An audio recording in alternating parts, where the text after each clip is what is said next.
Hey guys, Ronald here. Today I'm going to show you how to remove this heavily rusted screw. As you can see, this screwdriver is no longer working on it because there is just too much rust. Today we're going to use a special tool. This is the special tool.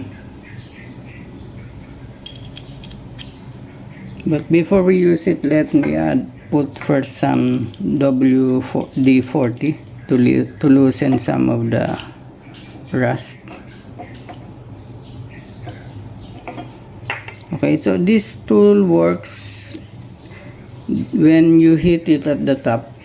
It creates a counterclockwise motion to make for us to loosen the screw.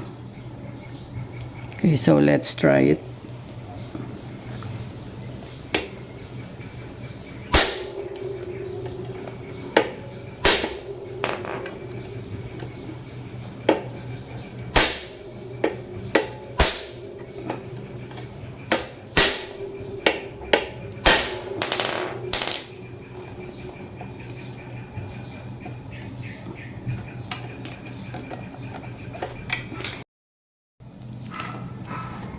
You might struggle a bit because it may be hard to remove due to its condition.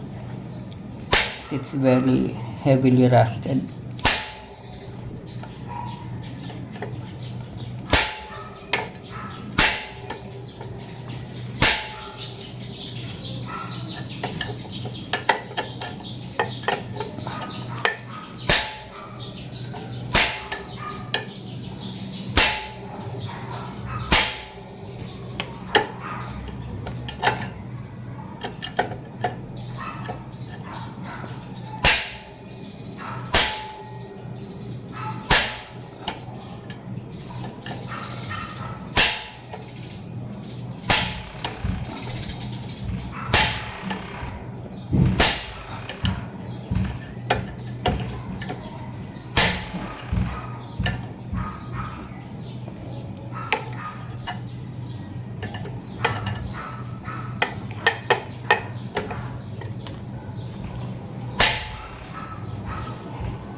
Okay, so I was able to remove it.